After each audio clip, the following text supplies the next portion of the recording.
Ai rānei kua whakaaro ake koutou ki te hoko kapu kawhe, ārai uwhi rānei, he kanohi toimoko, he kanohi tūpuna Māori rānei kei runga.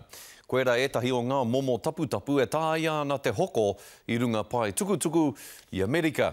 Nā, kei a peata Melbourne, a ngā tai pito, peata heahanga kōrero mō tēnei pai tukutuku.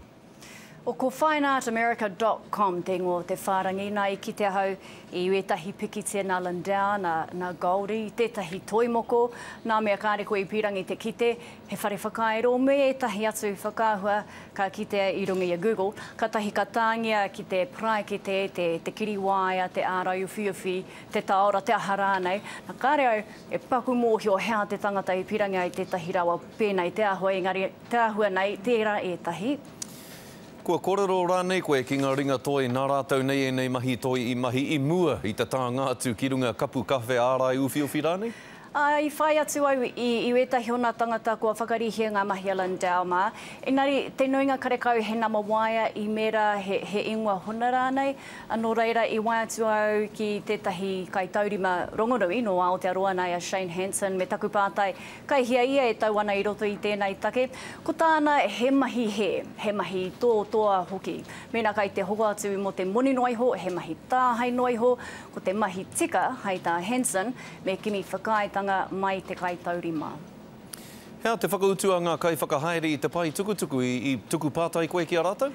O toko toru mātou nari puata no te reo tātaki i wai atu ki te kamupene o Fine Art America i te ata nei. I rungo ki ngā kōrero marunga i te tukuoro. I karawhiua tētahi pātai e Anna Burns Francis no One News na anei ngā kōrero a te wahine. One of those artists, you say that everyone uploads their own artwork, but one of those artists has been dead for several decades. Okay, so their artwork is still up and being sold? Yes. Okay, let me see one moment. Okay, so the only thing that I can do for you at this point is actually just submit a ticket to that department for you. Okay, that'd be great. I don't know when they're... Okay, one moment, please. Nā hei, te kōrero ke ia ki tētahi o nā kai whakahaere, engari i te mutunga iho, ko ki mai rātou waia mai anō a pōpō me nā kai te hiahia mātou o te karere ki te kōrero ki tētahi o nā kai tohu o te kamupene. Nō reira ka hupehea tēnei take i naia nei peata, ka whāia tonu tia e koe?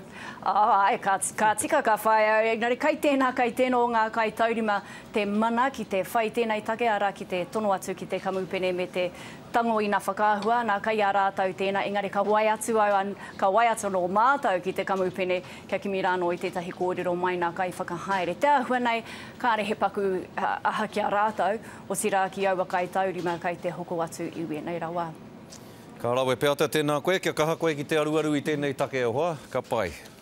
Te whakariha hoki nera, he pēheana ngā whakaaro o ngā uri o ngā tūpuna kua tāngia nei ki runga kapu kawhe ārai uwhi rānei i kōrero a te o Kiwa McLean ki etahi o rātau i te rānei.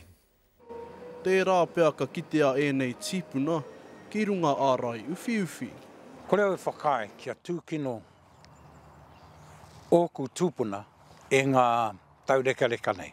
Ko tāmati wakanene o ngā puhi hoki tētahi o ngā whakaahua kei te hoko nā atu. Hei tā hone pani tāmati wakanene harawira me mutu tēnei tū āhuatanga. O i te mea ko tētahi o ngā tūpuna ko ki te nei au, ko taku tūpuna tērā. Ko tōku ingoa, ko hone pani tāmati wakanene harawira. Ko te ahurango te tūpuna, ko tāmati wakanene tērā. Kei te whakae Marika Braune Gloin o Ngāti Raukawa. Ko tōna tīpuna hoki tētahi kei te hoko nā atu.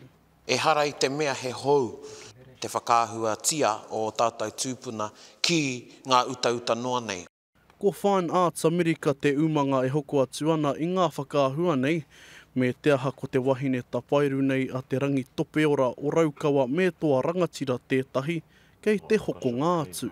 I te wā i whakai tia e ia, kia iri ngia ia ki roto i te hāhi.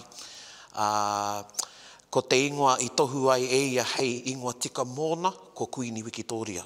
Kaore ia i whakae ki tētahi ingoa ke atu i tēnā o te ingoa o te Kuini o Ingarangi o Tawawā. Nō reira, maroto mai i tērā kōrero ka kite tātou i te mana o tērā tapairu o tērā wahine. Me te whakatūpato nui a te tokorua nei, kia ngā i tauiwi. Mena hihiana koe kia pēnei te mahi. Mahia i tētahi ārai kei runga ake ko tō tūpuna. Mehe mei ko nei, ko ki atua poko taona, kai a te kuri. Mehe mei ko ina kāre rātau i te paku hāngai, ki tō rātau ingoa, fine art, e hara tērā mahi i te mahi, te tohunga. Tohunga i te mātanga toi rānei, o rātau hamuti. He huhua noa atu ngā tīpuna kei te pēneitia, no reira me takatū ake tātou ki te ngau, i te pae hamuti. Te Okiwa McLean, te karere.